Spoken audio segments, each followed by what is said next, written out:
বরিশালের মুলাদি সরকারি কলেজের শিক্ষার্থী মোহাম্মদ রিয়াজ ৪ আগস্ট ধানমন্ডির জিগাতলায় বৈষম্য বিরোধী ছাত্র আন্দোলনের সময় গুলিবিদ্ধ হন তিনি।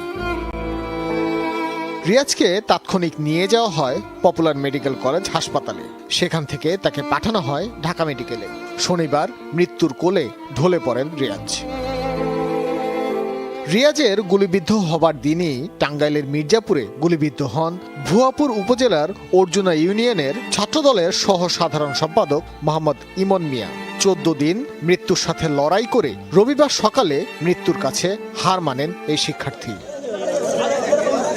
রবিবার দুপুরে রাজপথের এই দুই যোদ্ধার মরদেহ আনা হয় শহীদ মিনারায়। রিয়াজ ও ইমনের আত্মত্যাগ কোনোভাবেই বৃথা যাবে না বলে প্রত্যয় ব্যক্ত করেন বৈষম্য বিরোধী ছাত্র আন্দোলনের নেতারা।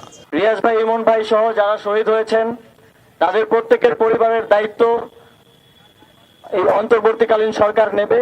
যারা আমাদের ভাইদেরকে শহীদ করেছে, নির্বিচারে গুলি চালিয়েছে, তাদের বিচার এই বাংলার মাটিতে নিশ্চিত করা হবে।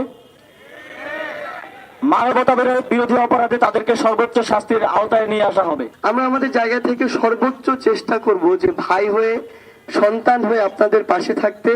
যে কোনো সময় শুধু আমাদের একবার মনে করবেন, আমরা অবশ্যই সর্বোচ্চ যত দ্রুততম সময় আপনাদের কাছে পৌঁছাতে পারি আমরা আমাদের জায়গা থেকে সেই চেষ্টা করব। পরে শুরু হয় জানাজা। অশ্রুসিক্ত নয়নে রাজপথের বীর যোদ্ধাকে বিদায় জানান শিক্ষার্থীরা।